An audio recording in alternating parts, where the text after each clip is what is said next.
Well, hello everyone. We are finally back after a long time, and I have my man Spiritarchangel. How you doing, man? Doing pretty good. What about yourself? Yeah, doing good, man. Good into a long week. Yeah, I hear you. So, obviously, those who don't know, tell us a bit about yourself and what you're all about. So I'm Spirit Archangel. Most people know me by Jimmy. I'm a former Street Fighter 4 player. Back in about 2010 to about 2013, I used to play Street Fighter 4. I kind of took a hiatus because of work and stuff, and came back, and now I'm playing Tekken 7 since last year. So I'm a Leo main. I'm from Auckland. So Yeah, I think you're like our only residual Leo main in these parts, eh? Um, like an actual main, yeah. Other than Batman Chief, but he's in Wellington now, and I think a few others like Jonah. He plays Leo as like a secondary, but not as like an actual main. I think he's in the King main mostly because I did play him at Full Color Fight Club, and he was playing King against me, so I think that's his actual character. Yeah. Yeah, yeah. So just I mean, obviously we have an idea about certain characters in terms of strength, like Brian and Fing. But where do you see Leo? Because I don't think Leo gets as much. I wouldn't say attention, but I think Leo often gets overlooked. I think a lot of people find her quite black and white, like really boring and same old, like always doing similar stuff. Yeah. But I think that's mostly because Leo had a bit of a bad rep in season one, from what I heard. Like the counter hit back one falls over and over again, getting Yeah. like free combos and stuff. But for me personally, I'd say Leo is probably like secret A tier because she's pretty underrated. So you do have a lot of like good tools, safe options. Of course, you got some risky like big moves and stuff, but usually those are the moves that you use once you've kind of got your opponent thinking, oh, what's he going to do next? And then you kind of surprise them.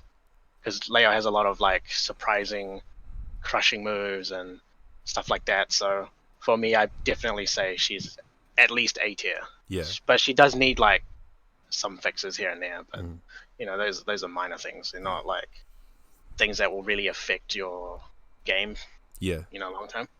Well, I mean, they So said, I think when they released when they released Leo for Tekken 6, they did say that mm, she was to be a friendly character and easy to use. yeah, yeah, yeah. Do you think that still translates to Tekken 7? Yeah, definitely. Because I came from playing Tekken 6 originally. I didn't play for that long. I think I've only played for maybe a year and a half, but I wasn't like competitive in Tekken 6. Yeah. And I didn't play Tekken until last year, and I basically picked up Leo remembering only those Tekken 6 knowledge stuff about Mm. her, and I basically could get by because barely anything was changed other than having to use like screw moves now instead of the bound mechanic that they had back then. So, I mean, for me, I adjusted pretty quickly. It was just getting out of the habit of doing Tekken 6 combos because they don't work. But that was basically the only thing I had trouble with. Yeah. How did you find the Tekken 6? How did you find Leo in Tekken 6? Um, she wasn't very good because she was very basic, but movement was much bigger in that game than in Tekken 7, I'd say. Mm. So a lot of the times you would get stepped or backdashed out very easily, and she didn't have any good like tools. As she has the same tools basically, but frame wise and like properties, hit properties wise, they were very different. Yeah. And then obviously there were more pickups when people were tech rolling and stuff, so you could lead into a new combo. But in Tekken 7, that's not a thing anymore because I think they took it out to prevent like infinite tech roll loops and stuff. But yeah, so I definitely feel like I had an easier time in Tekken 7 than Tekken 6 because Tekken 6 was a lot harder in my opinion than Tekken 7. Yeah, Like they definitely. dumbed Yeah. down a lot of stuff. So I mean, Tekken 7 that's kind of bit that esports bullet in that they tried to make it more adaptable for new players, and maybe seasoned players didn't get that much. But it seems like with the way they've treated Tekken up until recently, it's really like it's just a generally good game overall for all kinds of players. yeah, definitely. I mean, I do notice that a lot of stuff was dumbed down, but the game still favors legacy skill over not having it. So Yeah. people that have played for a long time can still pick up the game, play it, and get fairly far with it. Whereas new players, it's a lot more friendly, easier to get into, and it's not like so intimidating like the older games were. Because back then, like, we didn't have any resources to learn anything. We kind of just looked on the internet on YouTube videos. We had to study matches to learn Yeah. combos and We were stuff. carrying papers and stuff. Yeah. Yeah. We actually had to pay to practice combos, because back then it was the arcade scene. All we had was like the Time Zone in Queen Street, or like the old e-funds. Rest in Yeah. peace e-funds. So R.I.P. yeah, and we had to pay like $2 a game, and then you just prayed to God you didn't get like wrecked by your friend while trying to learn combos or just even learn how to play. Yeah. It was pretty rough. I mean, especially nowadays with console, you can just buy the game, go into practice mode, and just practice to your heart's content. Like it's such a big contrast Yeah. from that. I mean, the game, you're right, the game, but also the scene has evolved. Like, it's really great that you can just reach out to people. Like, people will just hit you up for matches, whereas, like you said, during that time period, you kind of had to earn your right to get to challenge the tough people. Yeah.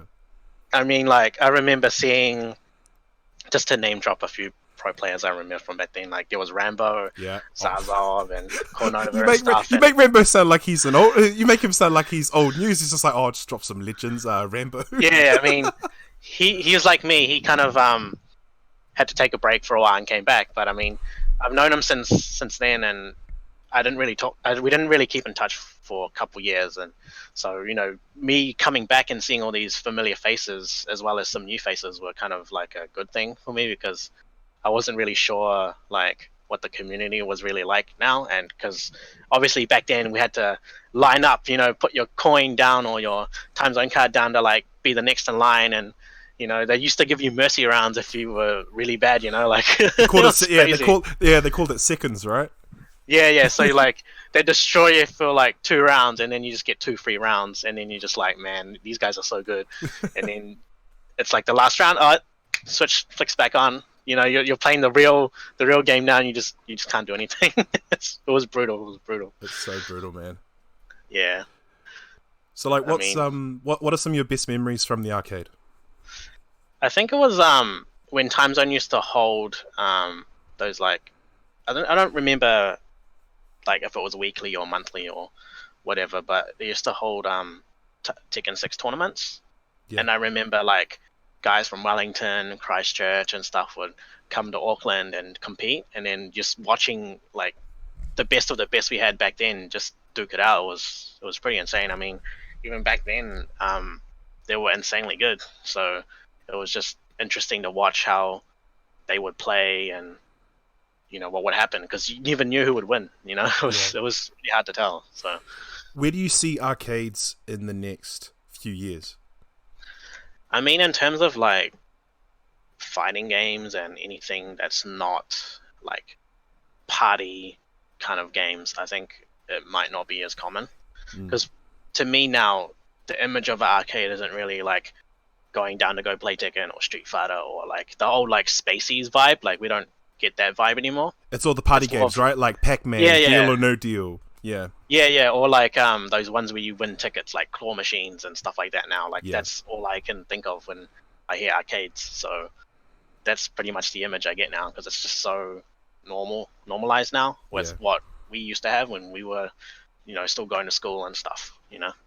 I mean now like nowadays it's a real pastime for me. If I've just come back from a meeting and I'm heading to the bus, but I still have like an hour to wait, I'll go to the arcade. Like that's what I do now. I just go there because I have nowhere else to go to kill. Yeah, it's just a way of just like finding an excuse to go there just to waste time. Yeah, literally. Yeah.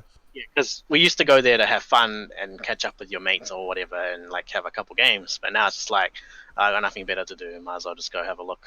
Yeah, man. Like even if you don't have a game of anything, you just go around having a look just to see what's there now. Did you ever enter any of the tournaments at any of the arcades? No, I didn't. I was too intimidated to enter back then. I didn't actually start entering tournaments until Southern Cross Up in 2013. I used to mostly just play in the arcade, and then when console came out, I kind of stopped going to the arcade and kind of started playing at home and just like inviting friends over to play offline, and that was about it, really. Yeah. It's just so weird to see how things are now, that inviting people over, like back then you'd be like, oh, like, it's just now that's the norm, just having locals and just getting together with your mates or your competition, and just, yeah. When was the last time you actually had a get together, like a fighting game get together?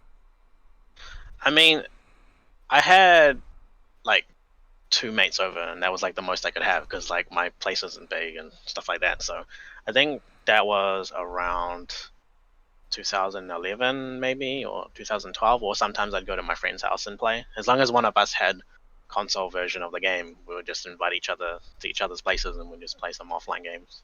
Yeah. That's basically what happened. Were you jamming any other games besides fighting ones? I mean, I was playing a lot of like Final Fantasy and stuff. I mean, I'm a big JRPG fan, so like I play a lot of Japanese RPG games and stuff like that. So I played like Final Fantasy, Kingdom Hearts, like Breath of Fire, and all that kind of stuff. And yeah, those were my 2 main genres: was fighting games and role-playing games. So which one are you? So which one would you fancy more, Kingdom Hearts 3 or the Final Fantasy 7 remake? I think Kingdom Hearts 3, because I waited for like 10 plus years, right? And I mean, I initially I was a bit skeptical. I was like, is it really coming out now? Because I waited for so long. And then it finally came out, and I was like, okay, I guess it's time to pre-order the game. It's coming out in like 2 weeks. Let's just see what happens. Like, I went in with no expectations because I kind of heard that the series went a bit, not downhill, but it kind of went askew a bit. Yeah, it went off into different tangents and kind of got really confusing with all these like spin-off games and side games in between like the main series. Yeah, and I was just like, I don't know what Square Enix is doing right now, but I'll just give them one more chance. This Kingdom Hearts thing. Yeah, because the intellectual property for Disney, like with all the new franchises that have come out from Disney, I just knew that if they would do a Kingdom Hearts 3, it would totally kill, because you've got so much, like Wreck-It Ralph, Moana, Frozen, like there's so much that they could have included. Yeah, I mean, a lot of the Kingdom Hearts 3 worlds, they're all Pixar films, so there's no Final Fantasy characters at all in this current game. And they were all just like movies, basically. Yeah. And they've just released the DLC, which I haven't got yet, but I haven't looked into it because I kind of want to go in blind. So I'm just kind of waiting for the right time to buy it. And I heard the Final Fantasy characters are in it again, so kind of excited, but at the same time, it's like, don't want to expect too much. Yeah. Because the Final Fantasy characters was what made it interesting for me and what appealed to me, because I was like, Kingdom Hearts, what the hell is this? Like, is this this kid that uses a key sword? And I'm like, wait, there's Final Fantasy characters in it. And because I already loved Final Fantasy, and I was like, okay, I can give this game a go. And then I loved it. And then Kingdom Hearts 2 was like amazing. It's still probably my favorite like game, Kingdom Hearts game. Yeah. And then nothing for like 10 years, and I'm like, man, what are they doing? Bro, my sister would hound me, like when she was little, my sister would hound me to play those Kingdom Hearts games because she would just love to watch the cinematics. Like there was a scene at the dark table with like Maleficent, the Boogeyman, Captain Hook. She loved that stuff, man. Yeah, I think it was a bridge for like JRPG fans, Final Fantasy fans that also liked like the Disney stuff, because I always liked Disney as well. I remember growing up like watching Mickey Mouse and stuff like that, and then getting into like Nightmare Before Christmas. And so I mean, not just Final Fantasy, but finding out that some of the Disney movies that I liked as a kid, was like able to be relived through that game, like nostalgia wise, it was great. And so what they did with that series for the first 2 games was like the best thing ever. Like no other game did that. Yeah. It was just like such a different concept, and having like actual Disney characters as your like party, that was cool. Yeah. It was undone back then. So well, then going from that to the remake of Final Fantasy 7, where are you standing on that? I've actually always liked Final Fantasy 7, the original version, because that was actually one of the Final Fantasies where I actually followed every story. Like I played the original PS1 version, and then I played the prequel. I watched all the movies and all like the in between like parts of the whole story. So I'm definitely excited for it, and I'm definitely going to pre-order and try and stream it when it comes out. I But mean, how long has it been since the original like teaser trailer? Because it just seems like it's like, will it really be coming out? Like, just that whole thing of the anticipation of it. Like, it's really been, it's been quite a long time. I think for me, this is the same feeling that I had with Kingdom Hearts, with the whole like, is this really happening? Like, are they just gonna tease us with all these like footage and then nothing happens? Kind of with the whole like Final Fantasy versus 13 thing. Yeah. That you may or may not know, which ended up becoming Final Fantasy 15, just like reworked and stuff. And everyone was hyped for that, and then nothing happened. Like no word for like I think a good 5-6 years. I think that was teased in like 2008. It was or a something. long time ago. That's why I'm a really, really long time. Yeah. So, I mean, I was still a bit skeptical, but at the same time, I was like, I'm just not going to focus on it as like a thing to look forward to, like the only thing I'm looking forward to, because then if it doesn't come out, I'm not going to get disappointed. I can just be like, oh well, that was fun while it lasted. Yeah. You know. Well, I mean, I will admit now, I'm sorry that I got the flag wrong, because you said the Hong Kong, and I just immediately, I found the China flag, but the flags are different. I am so sorry. I'm that's such a Muppet, man. But yeah, that's all right, don't worry about it. Just could you explain this whole Hong Kong, China kind of distinction? Because obviously I just made that simple mistake, but you said obviously that can be taken to heart. I think for most people that don't really know the history of the country, I think that's when they just assume, okay, Hong Kong's in China, so they must have the same flag. Yep. But because Hong Kong used to be under British rule, they had its own like government and stuff. Kind of how we're a different country, right? But we're still under the Queen. Yeah. So that's why we still have like that's why we still have the Union Jack and everything. And it's the same thing, except they didn't have the Union Jack in their flag, but the UK basically were running the country. So it was up until 1997, I believe, where it went back to the Chinese. Yeah. But they still kept the flag and everything. So basically, it's a city, but then it's kind of like a country with its own flag and its own like laws and everything. So it's kind of like difficult to explain, but that's basically like what it is in a nutshell, like the difference. Yeah. So yeah, I mean it's all right, because like not a lot of people really know about it, so they just assume that okay, it's part of China, so it must be the same country, Yeah. And it technically is, but it's just because of that history from back then with the British that it has its own flag. So yeah. Have you still got family back home? Yeah, I do. I have basically all my relatives still live in Hong Kong, so only my parents, myself, and my sister live here. Oh yeah, fair enough. Yeah, because my sister was born here, but I wasn't. So yeah, Okay. I think I came here in 1994, like around mid-year, I think. So I've pretty much been here almost my whole life. So Well, you're pretty much a New Zealander. Yeah. Yeah, I basically identify as a Kiwi at this point.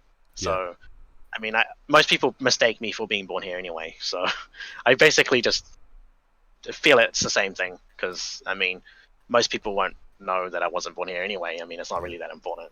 So, I mean, I live here anyway, so...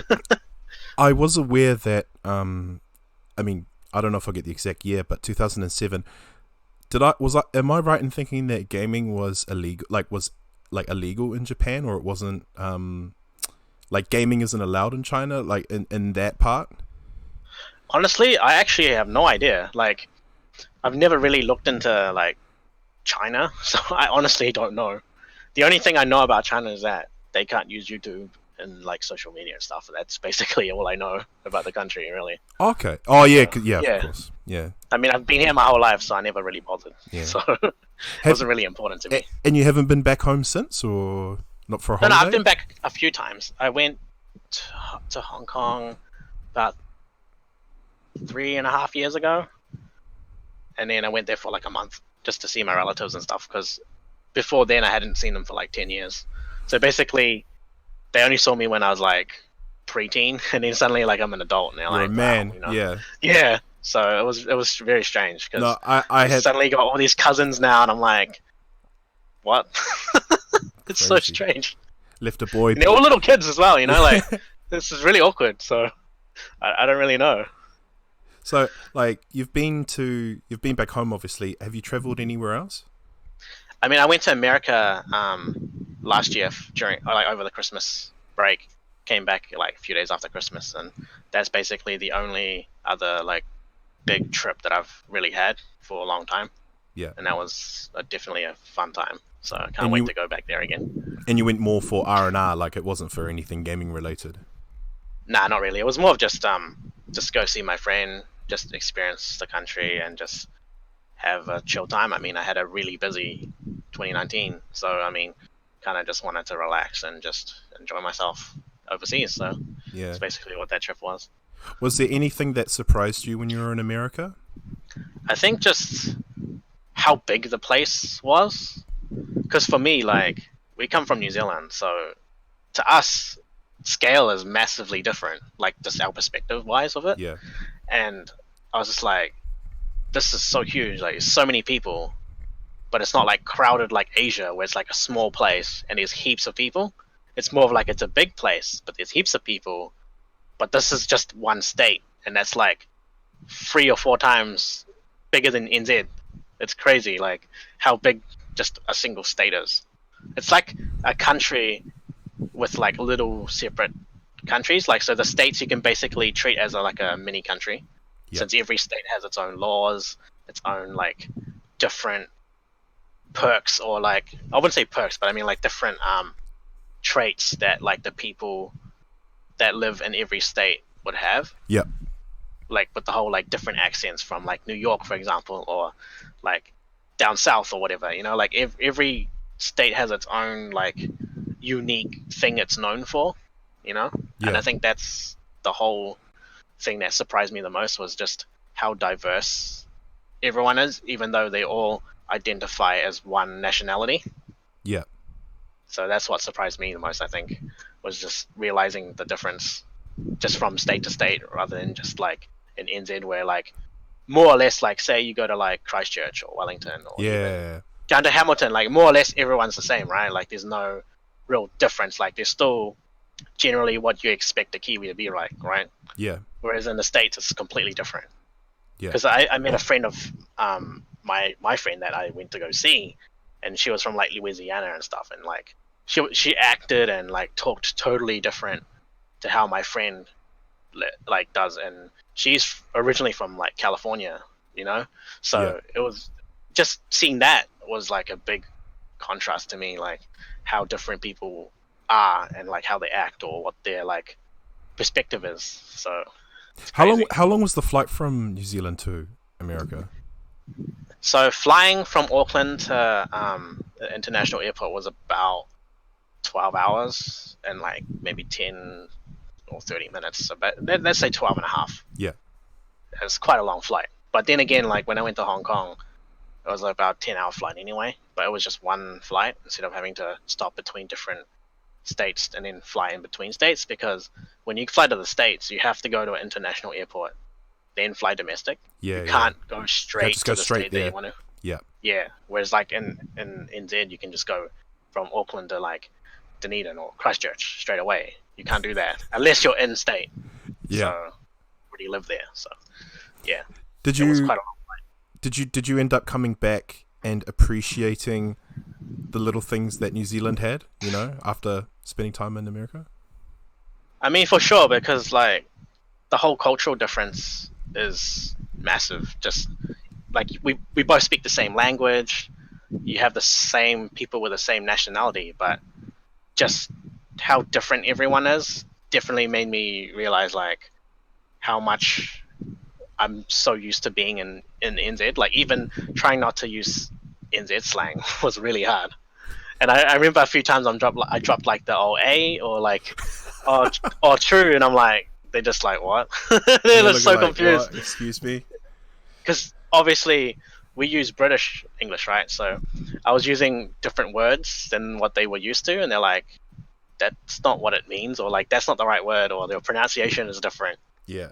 So I think definitely coming home, the first thing I was relieved about was like I can talk normally now. I don't have to be really slow, clear, and like precise with my wording. Like I don't have to think as much about talking. I can just talk, and Yeah. and everyone will understand me, which was like, I don't know, it was just such a weird thing to experience. Did you ever fear that you would not get mugged, but like get targeted? Because obviously traveling, people targeting tourists it can be quite a thing in in America. I think if you kind of act like a tourist, I think it's more likely people like stare at you and notice you that these people aren't from here. Yeah. I think I just acted normally. Really, I think the only difference was I spoke differently. But I think But because you were there's a real lot of comfortable.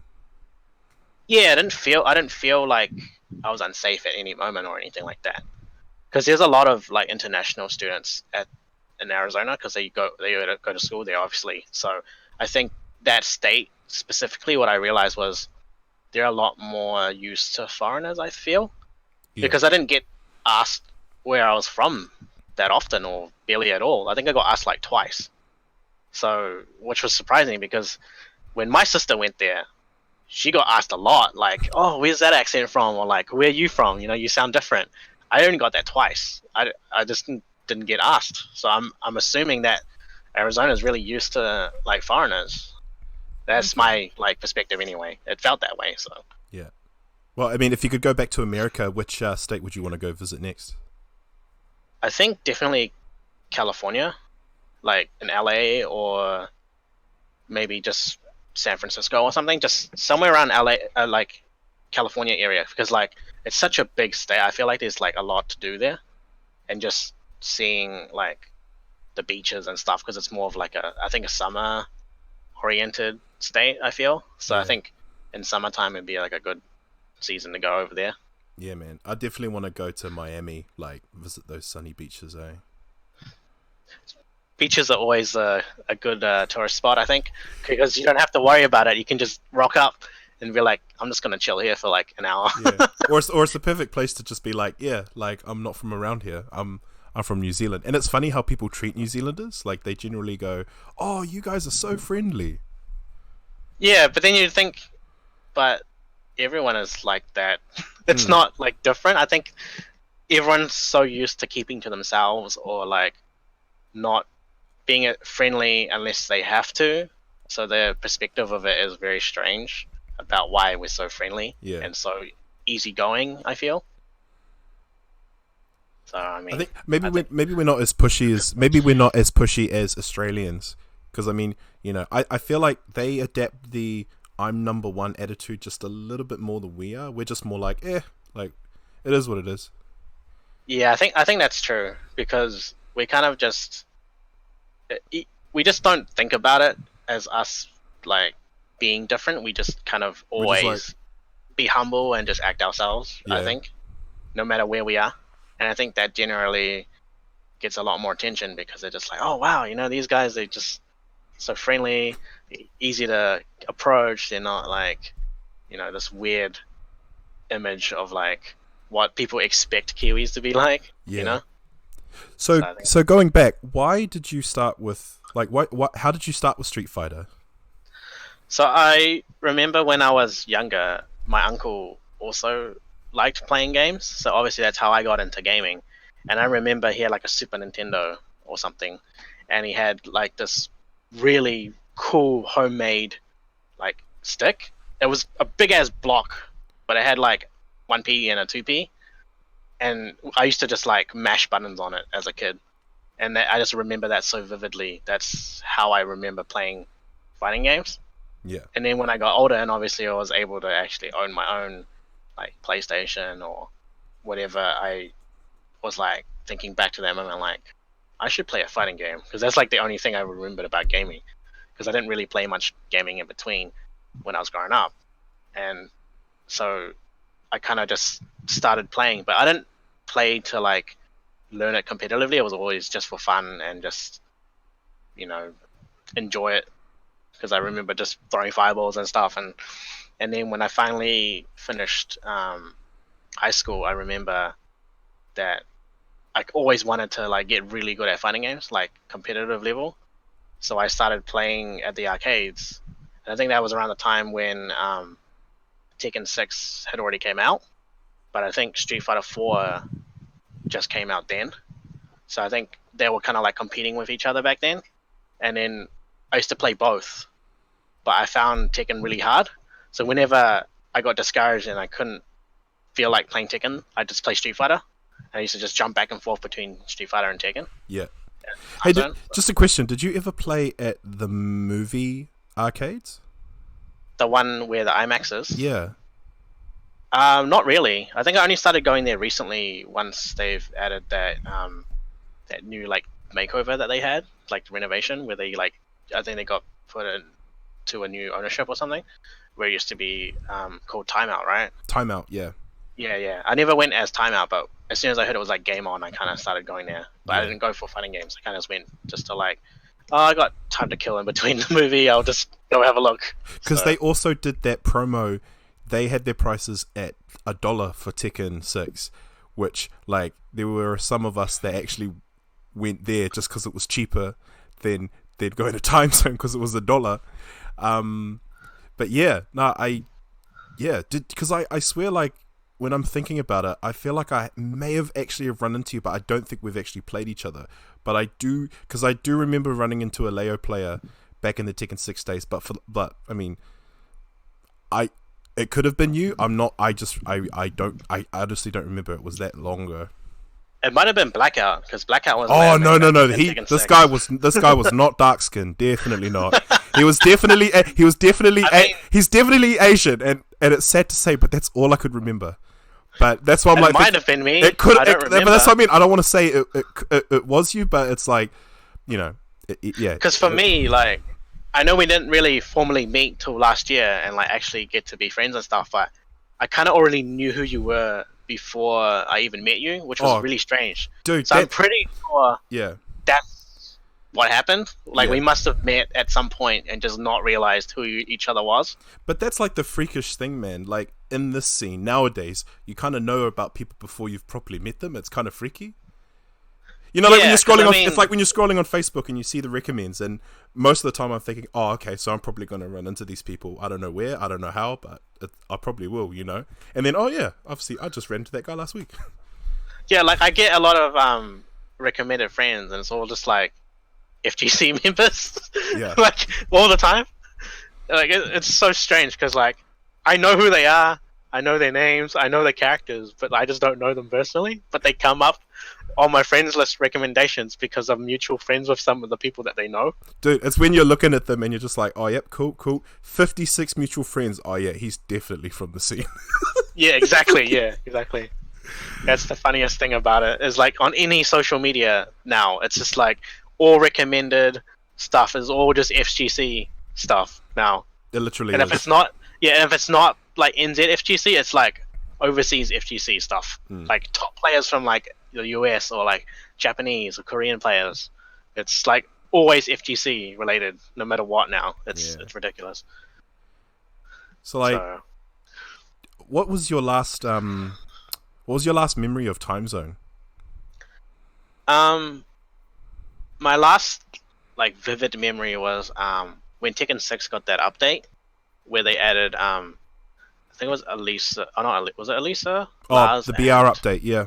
Yeah, the BR update. Elisa, Lars were added, and I remember like playing and then trying to learn all the new moves because we didn't know what got changed. We just had to like play and slowly figure it out because we didn't. All we had was like Tekken Zaibatsu forums, but people also had to do what we did and just slowly test stuff. And pay money to learn everything.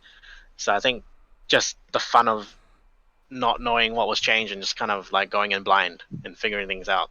That was like the funnest thing I think for me in Time Zone. And that's like the thing I remember the most outside of like when I first started going there. Was when BR came out, I think. Because I think that's when Tekken 6 really started to blow up. Because I think after BR, everyone started playing it again. Because I think Tekken 6 was pretty like bare bones, arcade wise. There wasn't that many characters. I think the gameplay stuff was very like repetitive as well. And then in BR they added like a lot more stuff to make it more interesting. Yeah. Remember, this is the game that introduced Rage as Yeah, well as the yeah. bound mechanic. So I guess for that time, it kind of like it did kind of seem like there was potential in there. You know, it seemed Yeah, promising. You know, Leo was a new addition in that game. Lee definitely kind of got a bit more well-rounded with some moves, and Lars. I mean, I guess I've never been drawn to anime type characters, but I mean, a lot of people like Lars. I liked Lars. Yeah. I think he was just aesthetically pleasing to look at when you Yeah. were playing as Lars, and it didn't help that he was easy to use. He was really strong, so you could kind of get away with a lot of things with him in that version of the game, and so I think that's why he was so popular. Because I think he just gave that whole like really badass anime vibe.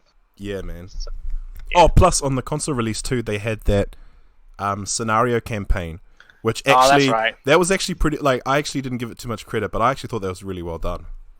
I actually enjoyed that a lot more than I'd like to admit it, because at first I was like, that sounds really dumb. It's probably not going to be fun. And I remember playing Tekken 5 Devil Within, which was the Jin side story, but yeah. it was the same. It was a similar like game mode, and I was like, that was awesome. This doesn't sound that interesting. But since I bought the game and it comes with it for free, I might as well give it a go. And then I started like, because you could actually choose which character you wanted to play as, Yeah. Lars or Elisa. And then I obviously picked Leo because I was like, Leo's my main character, so I might as well just do the whole campaign with it. And then I found out you could pick up like customizations and actually like increase your stats, and I was like, yo, this is actually really cool. And I remember going back to different like levels and actually trying to get new customs and stuff. Yeah. Because I think if you unlocked it in scenario mode and unlocked it in the normal In game, the customized mode, yeah. yeah. So I used to like go back and start like trying to find more customizations because I found it fun and I didn't have to buy them. So And then we come to Tekken Tag 2. Like, how did you how much did you even commit to that game, or did you just I mean, I own the game because my mate wanted me to play it, and he was kind enough to buy me a copy and give it to me for free. Yeah. But I was mostly playing that offline. This was like when I was very heavily invested in Street Fighter 4, Yeah. and I was mainly playing Street Fighter 4. So I didn't really play Tekken Tag 2 much, if at all.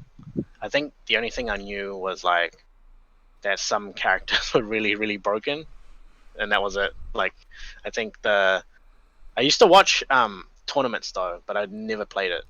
So I used to watch like Evo and like SBO and stuff like that. I don't know Oh, if you Super remember Battle SBO. Opera, man. Yeah. Classic. Yeah. So and stuff like that. Like I used to watch a lot of the Japanese tournaments back then because a lot of them would have Street Fighter as well. So I'd watch the Street Fighter section and then I'd watch Tekken. So that's how I knew about Tag 2, but I never really actively played it because I just didn't find it tag interesting, and I found it really hard. Yeah. Plus, I I mean, had to learn 2 characters instead of just 1. So. yeah. Oh, I mean, yeah. Unless you were lucky and you played like the palette swap characters, like the Laws and the Christies. Yeah, I think there were some people that picked like the Lily and Sebastian, and then like Eddie and Christy and stuff, and I was like, man, that's so dumb. Yeah, man. I just wasn't interested in that. Remember, this was the game that had 3 capos. Like, it was just not. Oh, that's right. Yeah, it was not. That was not cool. Mm. I don't know what they were thinking, but some people actually really enjoyed that game.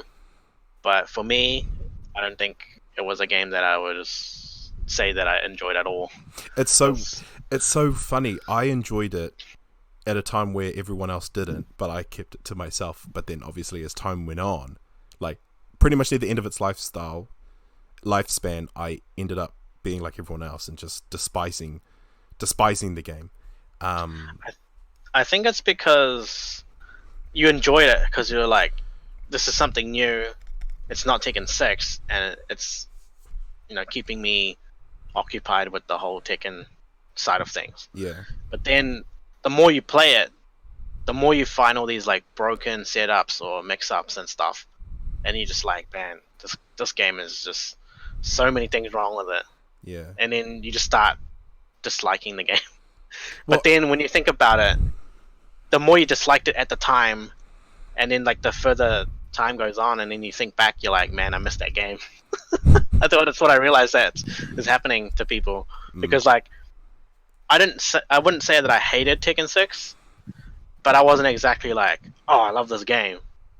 But then now that I think about it, I'm like, I really miss playing Tekken 6. yeah. You know, like it's so different to what it is now, and I think I just miss that whole like arcade feel. I think is what is like the difference now, because everything's console now. Yeah. So Well, everyone console, just, PC. yeah, PC and PS4, whatever, you know, just Yeah. home versions. So everyone just plays at home. Everyone can pick up Tekken and play on their computer or on their PS4, and you don't have to associate yourself with anybody. You can just play the game. You know, like back then it was like you played the game, you met people, you made friends, rivals even. You know, there was such a unpredictable nature to the whole like going to the arcade. Like what's gonna happen today? Like you just didn't know. You know. I, I guess most of the time you'd probably make a rival first before you make a friend, right? Oh yeah, I mean, I think I met like a few people that I used to play with constantly, and it ended up becoming like some sort of rivalry. But then like that's how I got to know them. So I think that's definitely what happened: is rivalry and then friendship. I think. It's like the Naruto and Sasuke thing, eh? Yeah, definitely. Or like the Goku and the Vegeta. Goku and or Vegeta. Like, Yeah. yeah, I think that's a good analogy for it. Yeah. Oh, it's so yeah. Like, I swear, like pretty much maybe half the people. Well, not half, but I'd say from my experience, I probably have make a rival out of someone first, and then oh yeah, like we're friendly now. We'll go to Yamcha. We'll go get some Yamcha. Yeah. Because I used to see them every day, because every time after class, that's when I'd go to Time Zone and play Tekken or Street Fighter, and then I'd see the same people every day. So obviously, you form that rivalry with them because you're like, I want to beat him, you know, this time. I don't want to get destroyed, and then you start realizing like, he's a pretty cool dude. You know, maybe I should be his friend as well. You know, that's what would happen all the time. Yeah. So it was pretty funny actually. Now that I think about it, because I never realized that it always started with the rivalry first. Because now we're so used to like just making friends first, and then the straight away, thing yeah, comes. and then creating Yeah. something around it. Yeah. I think the whole like aspect of the community is the same, but I think like the steps in which things take place are a bit different order now. I feel. Yeah, I think there's just a better general trust, you know. Yeah, I think it's everyone's more approachable nowadays. Everyone's kind of learned to be a bit more friendly and welcoming. I think because everyone back then was just like, let's stick to our groups. If we don't know you, then we're probably not going to talk to you. Yeah, or unless you're unless you're a threat, we won't get to know you or something. Yeah, like you'd probably play games with them, but you probably wouldn't talk to them outside of that. Like once you leave the machine, like you would like you wouldn't mingle with other random people. Yeah, you know. So then, what was happening? So at that time, what was happening with you in Street Fighter? So I started Street Fighter 4 Vanilla, which was when Time Zone was out, I had it and stuff, and then after Tekken 6 came out on console, Super Street Fighter 4 was announced, which was like the updated version of it, and like had like new characters and balance updates and stuff. And I started like finding Tekken a bit like boring, because like not everyone was easy to play in that game. So I think like people got bored of it and stopped playing. And so I didn't have like that many people to play with, and since I stopped going to the arcade, I didn't really meet new people to play with. But then Street Fighter had online, and because online for Tekken 6 was horrible, so there was really no point playing Tekken 6 online. Even with the update fix where it was supposed to make it more playable, it was still really bad. So I just gave up on Tekken 6, and then I started focusing all my efforts on Street Fighter, and the online was smooth, it was good, and I just kept playing online and started getting better, and then I realized, oh wow, you know, I'm actually not that bad at the game. And so I started looking up like YouTube guides on like Street Fighter and how to like get better at the game and stuff, and I think it kind of just took off from there. And then I started hearing about like these offline like meetups where people would like host tournaments and stuff. And then I heard about what's it called, Southern Cross Up, and then that was my first encounter with StandingFierce. Yeah. Was Southern Cross Up 2013, which is quite a long time now. And I entered for Street Fighter 4 for that tournament, which was when Tag 2 was like pretty much in its prime. And I just got so like overwhelmed because I was like, there's so many. I didn't realize how many people actually played fighting games in New Zealand, even though we're like a smaller community, like compared to like America or Japan even. And even then, that was a lot of people. There was like 30, 40 people in a small room playing like all these different fighting games. I was just like so amazed, and I was like, maybe I should go to more offline events and stuff. And obviously, I was still studying, so I had all the time in the world when I wasn't like going to class or anything.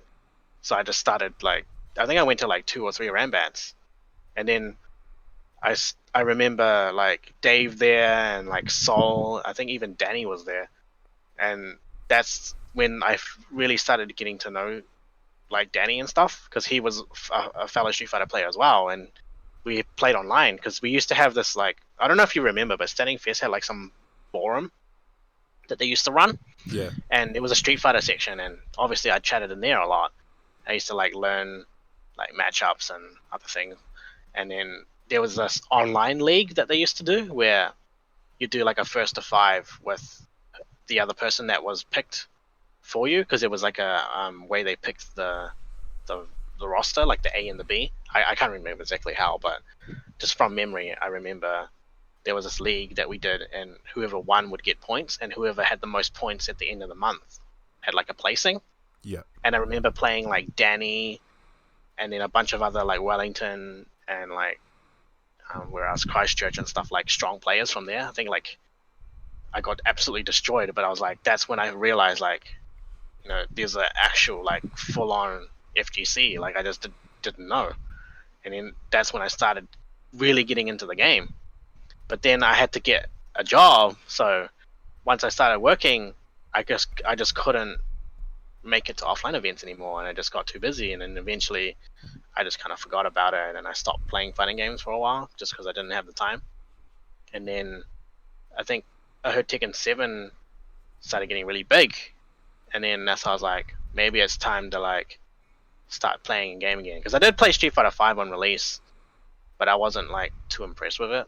It was kind of like a weird departure from like the Street Fighter that most people know, and Yeah. I'm pretty sure everyone still thinks the same way about it Till this day. prior to that Champion Edition thing, because I've actually started playing it again, and it's kind of felt like a new game now. So I think I might be getting back into Street Fighter again, but I'll have to like dedicate time to like practice again. But So who are you playing in Street Fighter 4? I played Ryu, but then that was because he was like really basic, fundamentally strong character. You just had to learn like footsies and stuff and like spacing, and you could like play relatively well. Yeah. But then once I started getting like intermediate level, I started like messing around with a bunch of different characters. Like I used to play like Ibuki and like Gen. I think I played Akuma for a little bit as well. Like I just had to mess around with like a lot of the cast. I think I could play like about half the roster back then, because I used to just do all the trial modes, and I just learned all the combos for like all the different characters. So I used to just spend all day doing the trial mode because it was so fun, just like learning combos. I think that's what made Street Fighter 4 so exciting, was like the combo system and how in depth it was, and how it can be like so advanced, but at the same time it could be so basic. I think that's what hooked me into that game. Whereas like Tekken's more about movement and then spacing, and then the combos were all juggles. They weren't like combos where the opponent's still standing on the ground. So I think it was just a different style. I think I just suited 2Ds more back then. And then now, getting back into Tekken 7, I think I definitely missed playing fighting games. And so obviously I'm glad to be back. And seeing how big the community is now and how much has changed since then is like it's pretty amazing.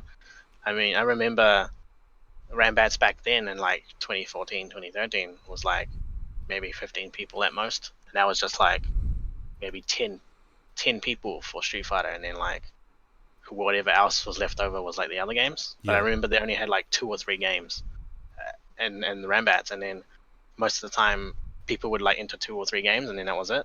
Whereas now it's like 5, 6, 7 different games, and then it's like 20 to 30 people in a room. It's like almost double what I used to remember.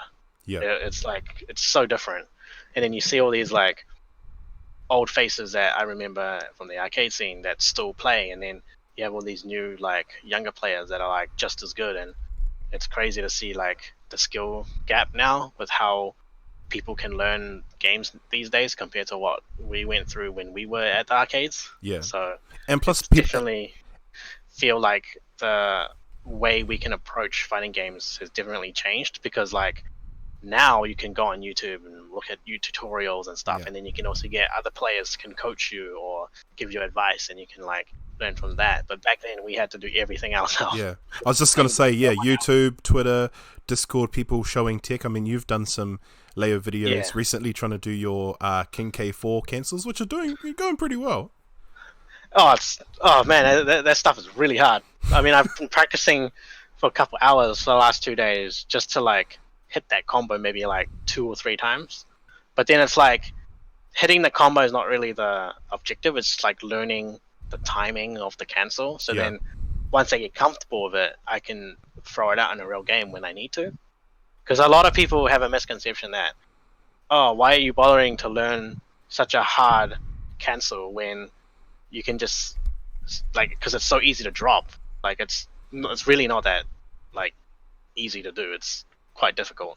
It's probably one of the harder things to learn in Tekken, and you know it's such a waste of damage.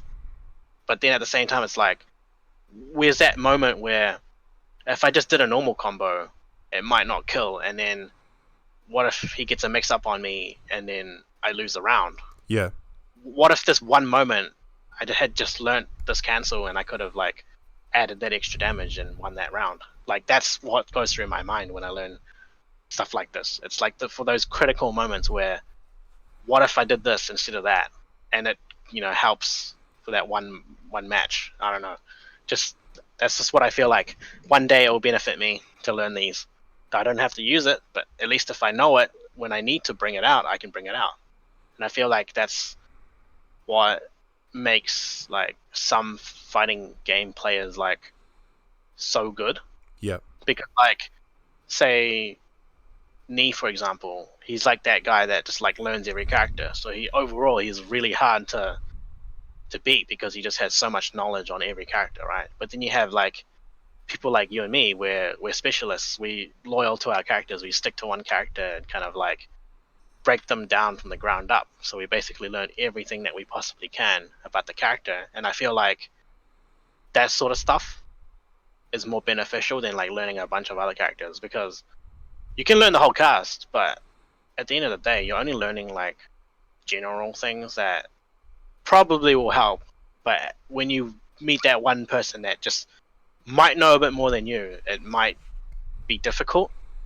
You know what I mean? So I feel like we should always just go over and beyond and learn all these like extra things that we might not use all the time, but at least if we had it down, whenever we had that one moment where we needed it the most, we can just throw it out and it'll just be great. It'll be a good payoff. Yeah, that's what I feel like, Yeah. So. No, I agree. I appreciate the number of loyalists that are out there in our scene. There was one player, I won't name drop him, but there was one player that wasn't sure about whether he should learn a different character or if he should just stick with his main and be a loyalist. But I told the guy, like, look, if you want to be a main, this character main, that's cool. And it's not a bad thing, because you're right. You break in that character and you go so far with that character that no other casual player will do. You'll be the one doing the sick cancels, and like as you said, you break down that character, like you get down to the roots of what that character can really do. And an average player who may be good at the character just as you, but they just don't have that little extra topping, I suppose. Yeah, because like I think a lot of people have general knowledge on characters, but then when you're a loyalist to the character, you know all these like obscure setups or weird mix-ups that you can use to like throw off your opponent when the chance comes across where you might need to do it, and then it's like benefit you so much. Whereas like a normal person that just plays a character for fun just goes off their basic tools and everything that most people already know about the character. So I think maybe that's why some people feel like certain characters feel weaker than others. But that's because they haven't fully broken them down and like actually looked at their strengths and weaknesses and how they should play certain characters, I think. Yeah. Like playstyle, I feel like really makes a difference in how you play a character. But I think that's what makes like Leo so special, because she's a basic character, but at the same time, she can be played so many different ways. You can be defensive, you can be, like really offensive, and then you can play like an in-between style. So it's like there's no set way of playing a character. You can just make it your own and jump between both if you want. That's what I like, I think. And so I will often try to mimic the whole. Sometimes I'll be aggressive and then I'll stop and then just to throw my opponent off, and then I'll play defensive and just focus on them making mistakes, or trying to make them make mistakes so then I can capitalize off it. And I guess maybe Leo has a bit of gimmicks because now she's got that crazy backstep from King K and the crushing properties of Bok. I feel like the stances definitely throw people off, especially when they're done off like strings, because most people don't actually realize that a lot of her strings, if you don't finish the string, you can actually transition into stances. Yeah. Bro, your Bok crushed my Lee's 1+2. Yeah. I was like, to this dude, I'm still livid about that, eh? I mean, there was a time I was playing against some random Brian player online. I don't remember who, but he did. He just decided to back one, but at that moment, I was already thinking maybe he'll do a jab or something, or like a high poke, maybe like 4/4 or something to stop me from stepping. And I happened to Bok 2, and it just like completely went under Bok 2 and just like completely launched him. I was like, whoa, I didn't know you could do that. I guess that's a thing now. So if you can hard read a Brian doing back one, you can crush it with Bok 2. The more you know. Yeah. Because I remember like any moves that come downward should be able to intercept her box stance, but like it just seems to have been completely changed. And well, now like it just seems like it can crush a lot more moves now that even come downward. I think it's also the timing, because the stance itself does naturally crush moves, but I think Bok 2, the animation of the actual move itself, has more crushing properties. So I feel like if you do the Bok 2 at a certain timing, it will actually crush more than what a normal Bok stance would do. Yeah. Because what happens is when you're in Bok, it obviously looks like AOP, right? But then when you Bok 2, she actually goes down and then she flings her hands up into the air to launch. So I think in that moment, that's when the crushing frames are, where her character hitbox drops even lower for like a split second to go back up again. I think that's what happened. Yeah. Okay. I mean, I haven't tested everything, but that's what I think happens, because I've crushed 4/4 on Jin, 4/4-2. So, and 4/4-2 is a pretty low hitting mid. Like it's quite low. Like the only way you can get out of it is a sidestep. Yeah. So if Bok 2 can crush it, I think there's definitely some sort of like stealth buff or something. Maybe, I'm not too sure, but. Well, she definitely has a lot of crushing moves, and I think that's what a lot of people feel like is dishonest. I think that's why a lot of people don't play Leo, because she feels dishonest or like really cheap. When really, she's actually quite a hard character to play. Do you know what her bad matchup is in Tekken? The matchups that I've had the most trouble with, I'm not sure if they're on paper the worst, but I think Bears, and also Steve and Yoshi, because Yoshi is already a gimmicky character. He might not have good tools or whatever, but you can't constantly keep pressure on Yoshi because the Flash can launch you. So as soon as like the Yoshi player gets a read on you that you're being aggressive and that you like to poke and keep them checking them with like jabs or just mid pokes, they'll be like, okay, I'm just gonna flash, and then they get a free combo every time. So that's, I think, definitely Yoshi is one hard one, and I also think bears, because it's really hard to crush a bear. Like a lot of their moves are quite really low hitting, and also they have a big hitbox, so a lot of stuff hits you from further range than a normal character would. Yeah. And I think that's what makes it hard. And you have advantages on the bears as well as Leo, but then I think their advantage on you is greater, I think. And then Steve, just because he's just really strong, he's so aggressive, it's really hard to find a chance to really get a turn, even against like a intermediate level Steve player. And I think one other matchup that I might feel is tough is Dragunov. Because instant while running 2, especially if the player has instant while running 2s down, you can't really balk at all, because instant while running 2 always hits balk or out of any stance, and because it's a while running move, it tracks more than normal. Yeah. So it's harder to kind of get away, I think. So I think those are my like personal like matchups that I find quite hard with Leo. Okay. What's your panic move with Leo? I think it's either balk and then into the low sweep, or down back 3 because she steps back and then launches. And at least if they block it, it's safe. And then I think the other one is the back step into Kincaid 2. Yeah. Because if they get antsy and they want to press a button, you've just crushed them, and then you get a counter hit. But sometimes I read into it too much and I backstep into it, and then I whiff, and then I just get destroyed for it. Because you can cancel the backstep, but you can't actually cancel your option from Kincaid after that. Kincaid, yeah. Yeah, so you really have to be sure that they're going to do something. Otherwise, you'll just whiff every time and get punished for it. So yeah, that's the risky part, I think. Okay. So definitely panic moves. Okay. Well, if you weren't a Leo main, if you couldn't use Leo, who would you choose as your alternative? I think I would play Devil Jin, because I've always played Devil Jin before Leo was introduced. So when I did play DR and Tekken 5 and stuff, I was always interested in Devil Jin. Yeah. But again, he's quite hard to play because execution and electrics and stuff. I mean, I wouldn't say I'm a bad Mishima, but I wouldn't say that I'm like good, because it's so hard to not like whiff electrics if you don't know what you're doing. Yeah. And then also learning how to like actually mix up your 50-50s, because what a lot of people don't know is that Devil Jin really relies on Hell Sweep a lot, because it's the only Hell Sweep in the game that launches into a combo where you don't have to finish it.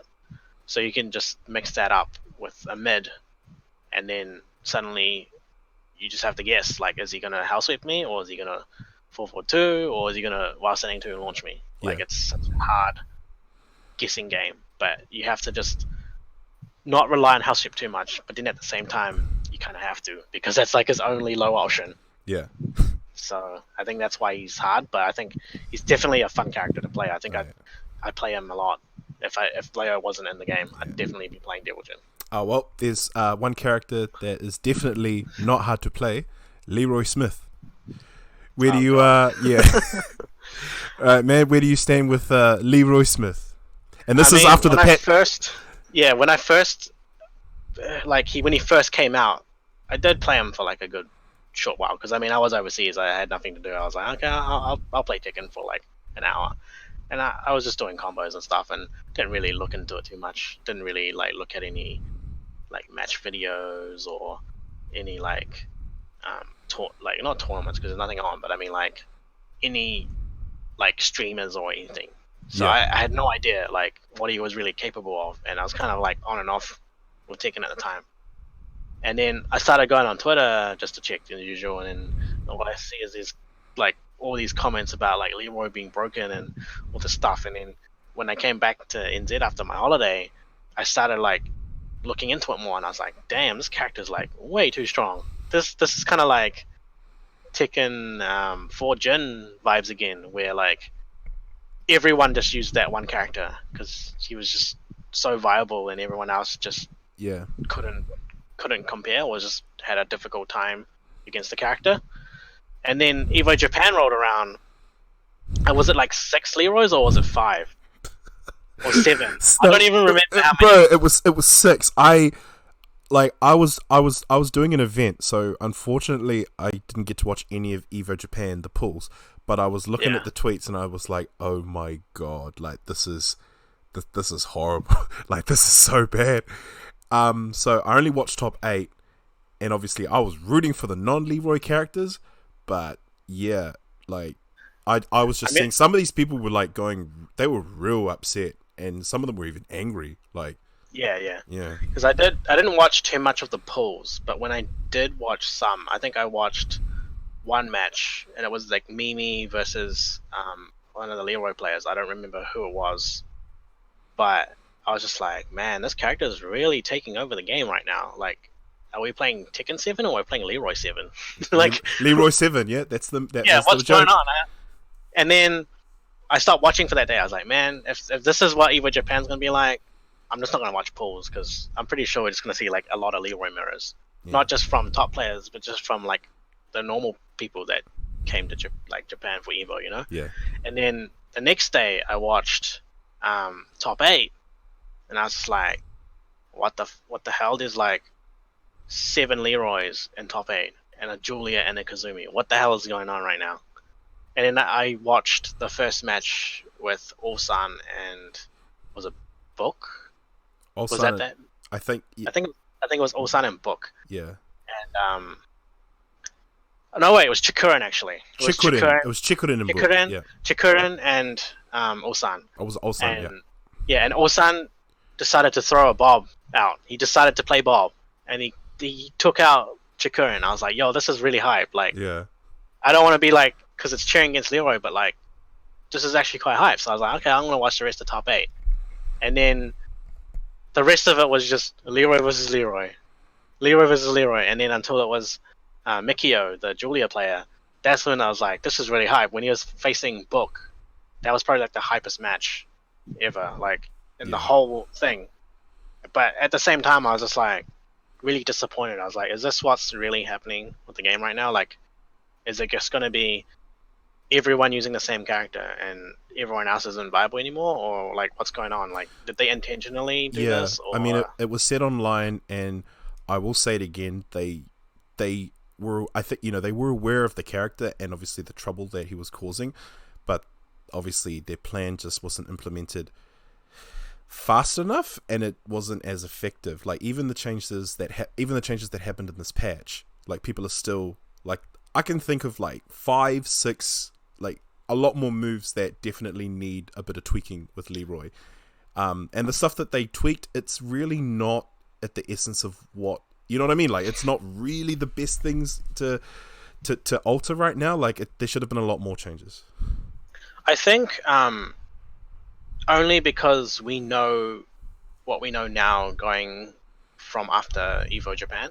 So like if that patch had came out as intended before Evo Japan, I think it wouldn't be as bad, because no one would be realizing like how strong the actual character is. That I think so, but do you think that the results could have changed? Because still the problem with Evo Japan is people were saying that there was problems with the seeding, the broadcasting as well. They were seeing more ads than they were matches, and I mean that would annoy anyone. I mean, the whole seeding and ads thing, I don't actually know, but because I didn't actually watch most of it. I think I only watched top 8 consistently. Everything else I just didn't really care about. But I feel like it wouldn't have made that much of a difference, but I feel like it would have made a minor difference. Like it maybe wouldn't be as like generic. Like, because I think what was happening was a lot of the players were just using the same moves over and over again. Whereas, like, if that nerf that we got now happened before Evo Japan, that means at that time, I think the game would have been a bit easier to handle with the Leroy mirrors, because like he's not getting as much like frame advantage. He's losing a few like combo potential, like with some of his moves. So I think that would have made like a little bit of a difference. Like it wouldn't be as easy to do combos anymore. Because I think they nerfed that down forward 3 or something, right? String.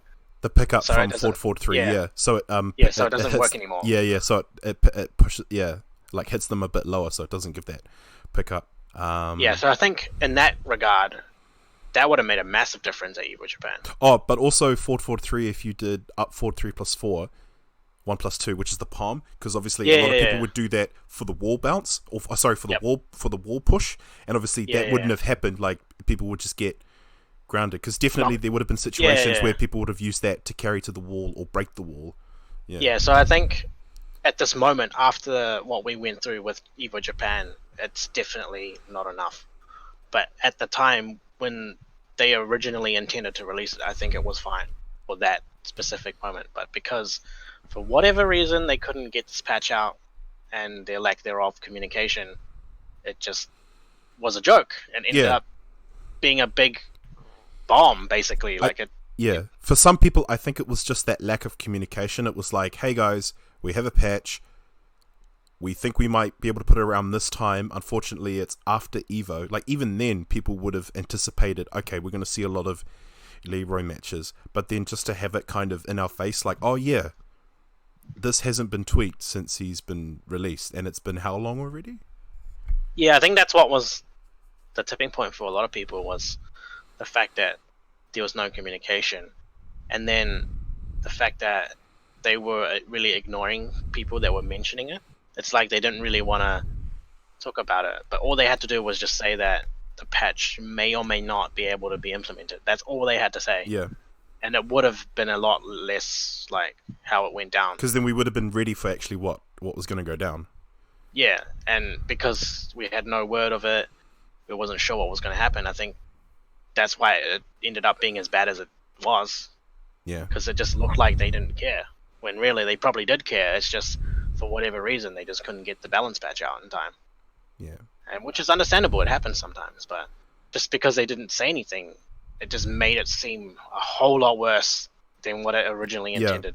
And then the attitudes of certain players afterwards, of course, wouldn't have helped when people are saying, pick Leroy or get good scrub, Yeah. I think that too. I think everyone's just a bit divided at the moment, but I think do you think that there's clause for people to complain about Leroy, or do you believe that people should just kind of bear with the character for now? I mean, for me personally, I don't blame them for playing Leroy, especially if you spend that money to go to a tournament and you want to do well. Of course you're going to pick the character. You want results. That's what that character was providing. And yeah, it's a bit dirty, but at the same time it's like they released the character like that as it was, so strong, really hard to play against.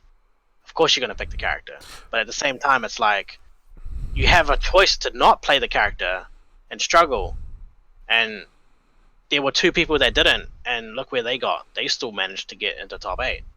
So I think it's just either play the character or don't play the character. If you don't want to play the character, at least lab a little bit. Don't just complain without knowing anything. Because what I actually did notice, because I did play punishment training before that current patch update balance came out. Yeah. And I didn't actually realize, but a lot of his moves are actually launch punishable. So I think it was just a lot of people without knowledge on certain moves that were annoying were actually quite punishable. Yeah. And I think that's what kind of made it bad, is just because they didn't want to learn 5 minutes of punishment training or something. I don't know. It just felt like they were just complaining because everyone else is complaining. We might as well complain too. I mean, that's kind of my perspective on it. I mean, I did complain too, but I actually did like test some of the characters' moves against me, so I can't say that I didn't know anything about the character. But at the same time, I don't know enough. So, I mean, at the same time, you gotta have to do something about it. Like, you can complain all you want. Everyone's complaining about Akuma, but I played Akuma for a little bit. Like, maybe not at a high level, but I could see that this character is quite hard to play. He's horrible neutral. His backdash is bad. His sidestep is bad. And he also relies on meter to actually get his damage. So without meter, he's actually a really, really bad character. Yeah. So you can complain about him being OP and that his 10 frame punishes can lead to like damage and combos, but at the same time, I couldn't even cancel the 10 frame jab into a combo. So it's like, you can complain, but if you can't do the combo, then just don't complain, because he's hard to play. So if he was that strong and you're going to complain about it, then just play the character then. But it's not that easy at the same time. So it is like this real back and forth, or like misunderstandings about certain characters that I think are like dividing people's opinions, I feel. Yeah. I mean, my personal opinion, I understand the frustration with Leroy.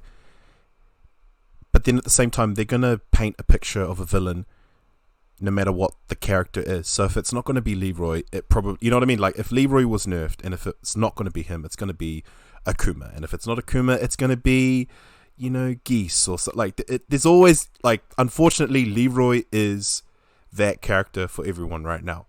But then obviously, once he gets tweaked, I can guarantee you Akuma's going to jump right back up there when someone, you know, when all the videos, you know, when more videos come out with crazy combos, cancels.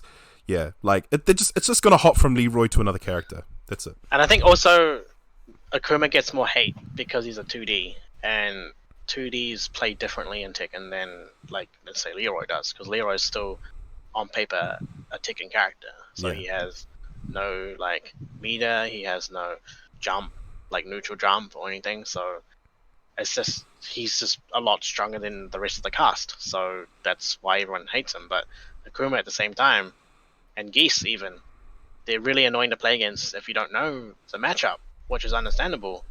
But at the same time, they're not that easy to play, whereas like Leroy's really easy. So there's a lot of different reasons why some people hate 2Ds, whereas everyone just hates Leroy because he's like the topic right now. The Akuma thing is kind of like brushed aside for now, and then it's like you said, as soon as Leroy gets fixed and made more less strong, I guess is the word, Akuma's gonna be like back to that topic again where Akuma just needs to be nerfed. But from what I've heard, Akuma's always been a problem for like the community. So yeah, is it really gonna change, or is it just gonna be the same thing? Like, they can't just remove, like, make the character worse because people can't learn the matchup. You know, like, I don't know. Like, is there really a solution? It's kind of difficult to say. Because I mean, he was intended to be story and just as a guest character. So. Yeah, well, with Leroy, this could potentially be another Geese situation where it's going to take multiple patches until they can get to that spot where everyone's like, okay, cool, like, we're happy with what you've done with Leroy, we're good. Like, it's actually going to, I think it's actually going to take more than one patch. I feel like that probably will happen, but at the same time, I feel like they should really focus on the rest of the cast as well, because the way the game looks like right now, it feels like there's only a few characters that are really like tournament viable, and then the rest are kind of just like, you can play those characters if you want, but it'll be really hard.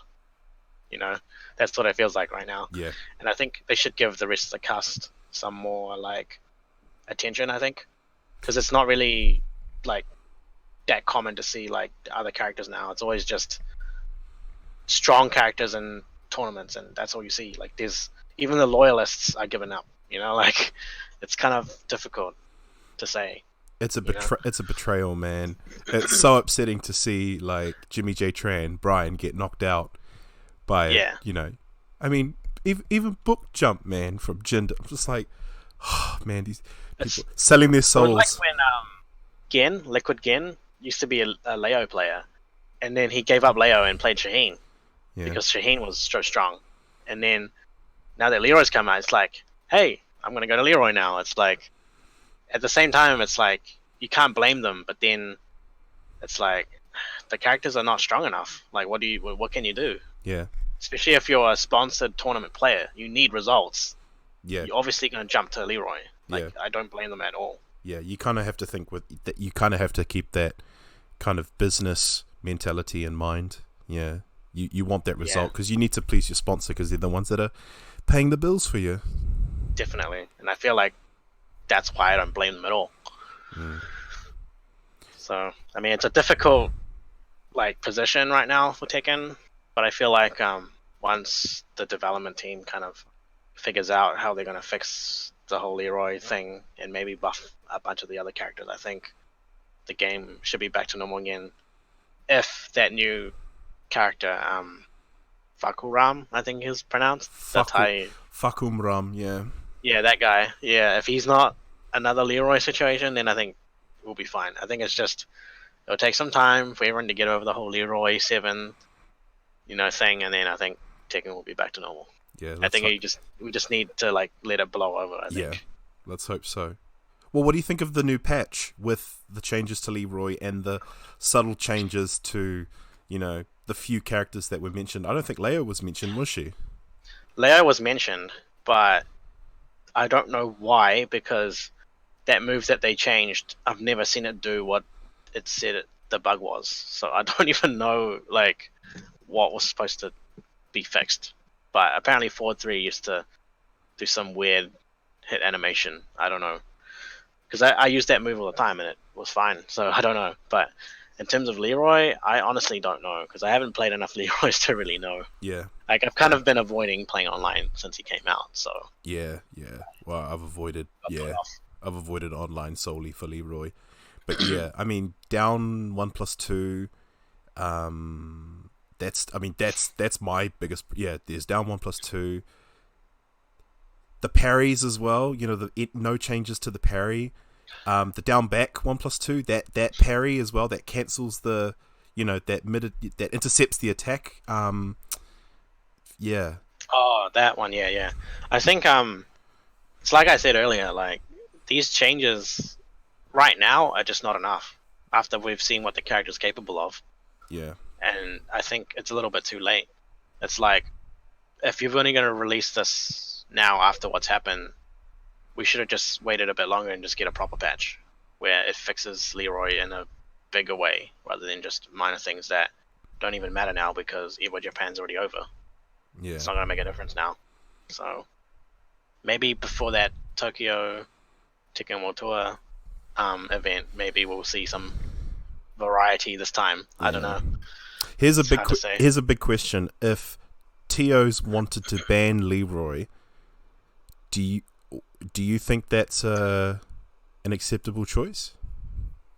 I kind of feel like it is because when Zafina came out, it was during tournament season, so obviously they didn't want everyone just playing a new character so that all the people that didn't play new characters wouldn't get destroyed.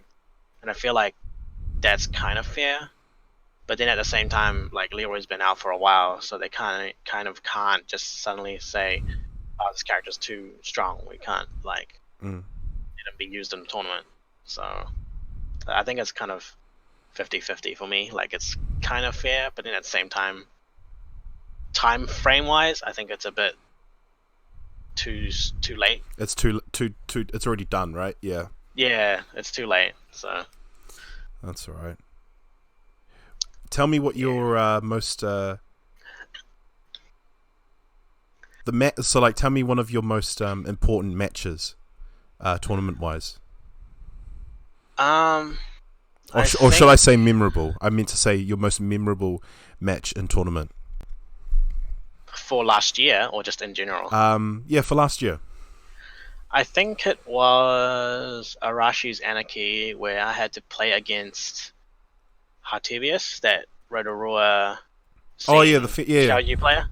Yeah, she was quite good, and I think that was a really intense match for me. And because it was on stream as well, I was like, man, I don't want to get destroyed. Not because she's female, but just because like I don't know Xiao Yu, so I was really scared. I was like, I don't know how she plays. Never played her before, and I don't know how good she is compared to me. So it's like I just don't know anything, and I kind of just had to play really solid. And I think she actually kind of pushed me further in that sense, because she was actually blocking a lot of my big lows, which most people don't, because most people generally don't know much about Leo other than just the simple back 1-4 or mix-ups, or just like down back 4-1, right? So for me to get like almost all my house, like full crouch down 4-3s blocked, I was like, man, this isn't gonna work. Like, what am I gonna do? And I guess I just had to kind of wait for her to make mistakes and kind of just be patient. And I think it taught me a lot to realize that even without like certain moves, you can still win. You just have to kind of focus a lot on what your opponent's doing rather than what you're doing, so then you can kind of figure out what you can do accordingly. Because once you realize what your opponent's doing, it's actually a lot easier than trying to figure out what you should do, because once you know what they're doing, you immediately know what your options are to counter specific things that they decide to do at certain ranges. Yeah. And that's what really helped me the most. And then after that, I also realized like how much progress I've made in that time frame of competing last year since I've returned. Yeah. Because that was like the last Hamilton tournament for that year. So yeah, because Arashi was running those like university like weekly things, and long story short, he thought he had them. He thought he had this gig with them till a certain time period. They're like, oh, actually, we cut it short, like way short. So like he was pretty much like not doing that anymore. But he was gonna do like the final Rambats with them, like as a wrap up. So this was he did it himself. Yeah, so he ran the thing himself, just as this will wrap up the year. I think it was supposed to be the day before, but because it didn't end up happening, he was just like, you know what? I'm just gonna host a usual Rambats on the day after, and let's just all come down and have fun. And it just ended up being one of the best tournaments of the year. I think that was probably like, aside from Southern Cross Up, like that was probably one of my favorite tournaments I attended last year. That was like probably the best one, in my opinion. That wasn't a major. Yeah. Like it was so many like good games, heaps of people just enjoying each other, like company, and just it was great. Like that was probably by far the best, like hands down. Yeah, no, definitely. Oh yeah, and we had fish and chips as well, They always, the Hambats people, they always shout food after. Always. Yeah, I think they're really like family vibe. Very family. Community. Yeah. And I think that's what I liked about it, because like I kind of got to know them over the course of like attending multiple Hambats, Hamilton Hambats, and getting to know Dean and like AJ as anything and stuff like that. So I kind of started almost becoming a hammy, I guess. A hammy. I guess I'd say I'd rep Hamilton and Auckland at the same time. Yeah. So it was great just to be included as a Hamilton, a fellow Hamilton. So it was great, and I think I definitely would want to go down there again. So I think next year, if I can make it to Hambats, whenever I can, I'm definitely going down, and definitely making it to War as well. I haven't been to War yet. That's going to be great. I think that's coming soon. Yeah, in April. Yeah, in April, Yeah, it's pretty soon. I think it's like another 2 months, because it's pretty much Feb now. So midnight. So 2 more months and War. One of my best experiences last year was actually the event that you and you and Jamie ran, which was the Game 10 thing. It was more Jamie than me. I kind of just like... No, but you still put in work. Yeah, I mean, it was more him though, because he was kind of like doing the first of 10s. I was kind of just doing the casual stuff. But I mean, I did work on like ideas with him, and had like discussions with him on like how we should run like the format of it all. And that was definitely a actually, for those who don't know, just quickly explain what the Game 10 event was. So what we did was a round robin first to 10 session with like 6 people. So we had me, you, Rambo, Wowzer, Zazov, and NCEA, and we all had to play each other, and we had to do first to 10s. It was kind of just a practice session type thing, so it wasn't really about like who won the most first to 10s or anything. It was more of just like we need to play more long sets as a FGC because most of the time we just play first to 2s and first to 3s in tournament setting. The whole fact was is like a lot of us don't, like most of the time, a lot of us don't get to winners final, losers final, so hardly any of us have the first to 3, let alone we do a first to 10. So yeah, it was just a good. You said it was a good experience. I think it was also because long sets really make you think about how to approach matches, because you start off the first to 10 in a certain way, and then you slowly get figured out by your opponent, or you figure out your opponent, and then you constantly have to adjust how you're playing, what you're going to do, and how you're going to approach the match. So it's kind of like a really good testing ground for yourself and the other player to learn about your character and just yourself as a player, because there's so many aspects of a long set that you don't really realize until you actually play a long set, especially multiple long sets. Because what you realize is in a short set is that most of the time, unless you're really familiar with the player, generally it's going to be like really back and forth until whoever wins first wins. But in a long set, a player gets to take their time, slowly figure things out, and actually kind of like just adjust accordingly, because you have those extra games to kind of experiment and test your opponent or test yourself. So you get more chances to kind of adapt and stuff, whereas in short sets it's just not possible. Yeah, like it just can't happen because it ends so quickly. It was great because by the time you figure out your opponent, like it's already over. Yeah, man. So it was great because it showed me that I'm not used to long sets, and I think a lot of our scene isn't. And it was a good eye opener. Like I wish we had more first to 10s, like just overall.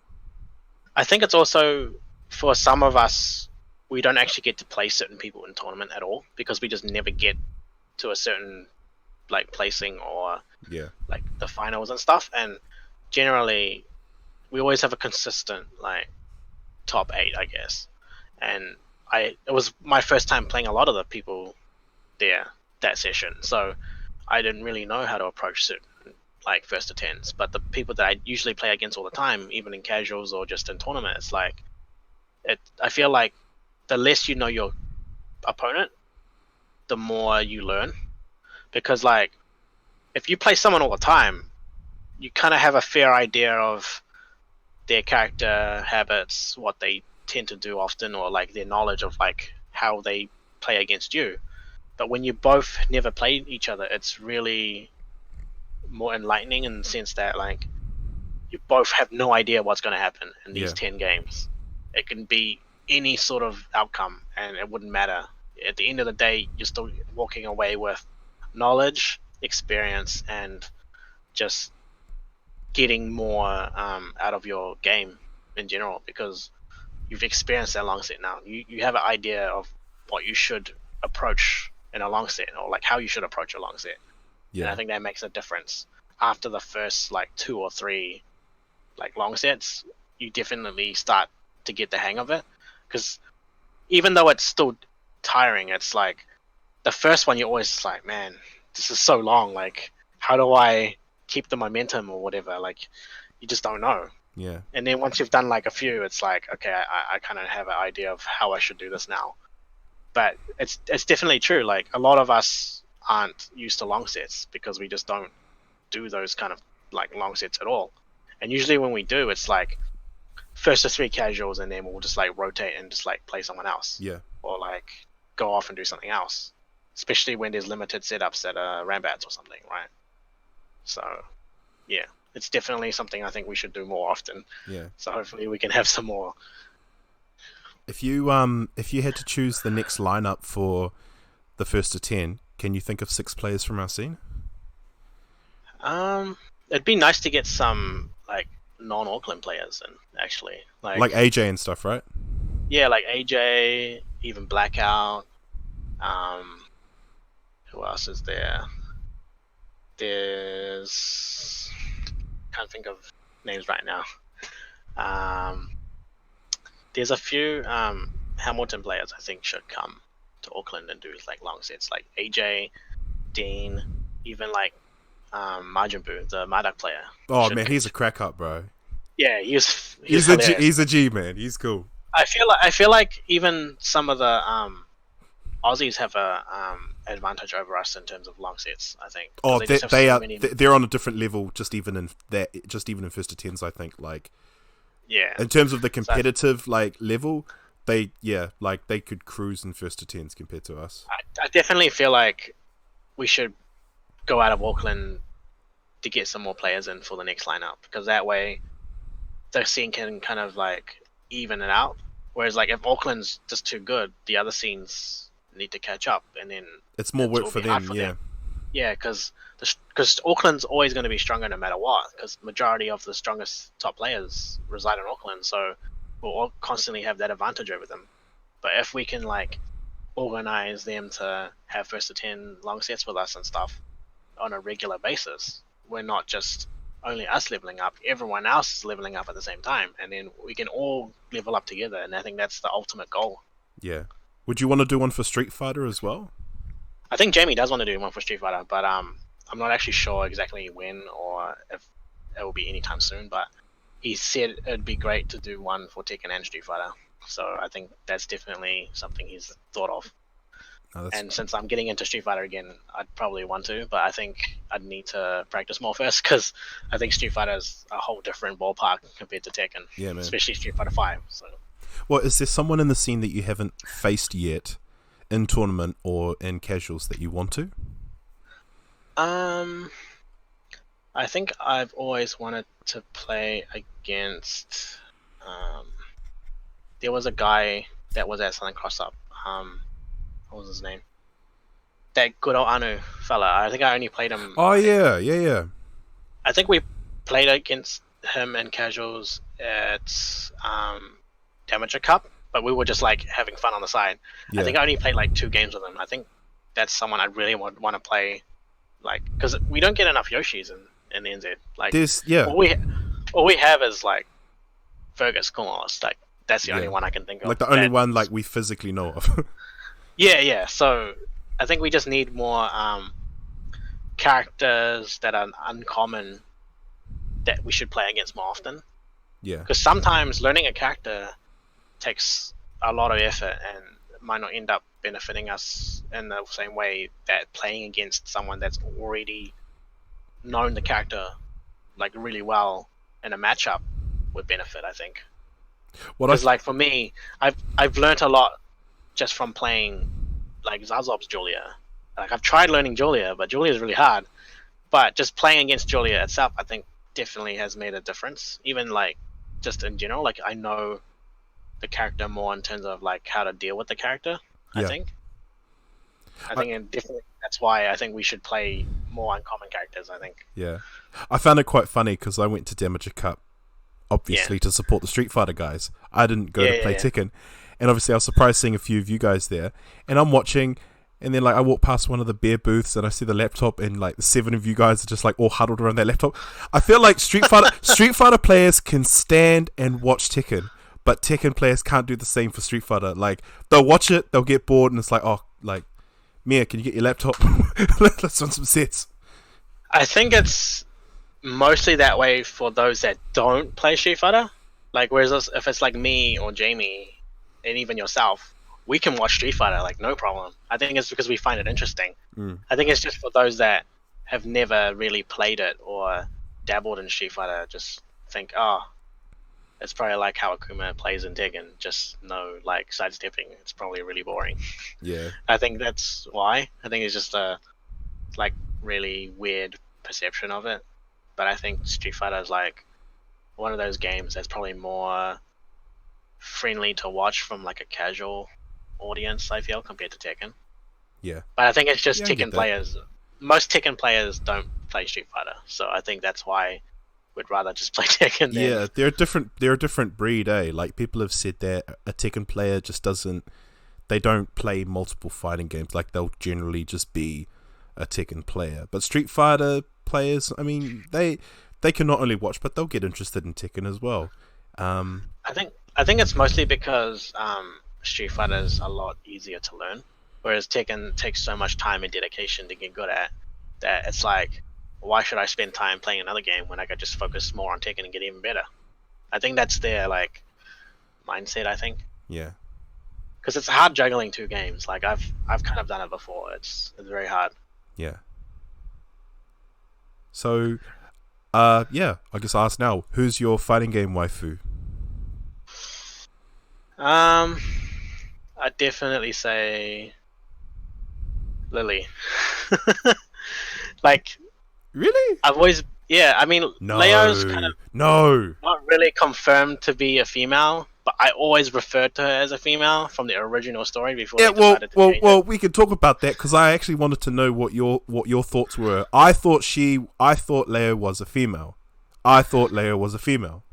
Well, when I first decided to pick up the character, that was the backstory, that she was hiding her identity from Kazuya so that she could find out who killed her mother.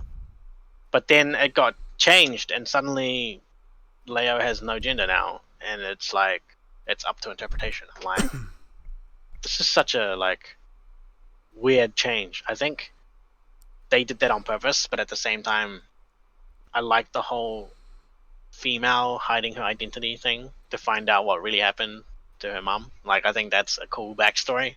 It's edgy as hell, you know. Like, so I've always referred to her as a female, but unfortunately, people have a different opinion. So I don't know. But Lily is your waifu. Yeah, only appearance-wise. I don't like her personality as a character. I think she's pretty snobby. I think I'm just basing this off like physical appearance. Yeah. Okay. No, that's sweet ass. Yeah. Man. I mean, that's the only way I can say it to make up for Leia not officially being female. Nah, fair Otherwise, enough. it'd just be Leia all the way. No, of course. Yeah. Okay. Yeah. Oh, well, thanks again, Spirit. Thanks for coming on the podcast. Do you have any like last minute words or shout outs? Shout outs to StandingFierce, Dave, and all the crew there for constantly supporting us as a community and helping us have events and stuff. So thanks to you guys and all the guys down in Hamilton.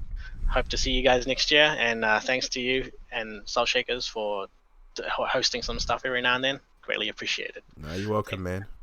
Well, thanks for watching, everyone, and we'll see you again next time. Peace.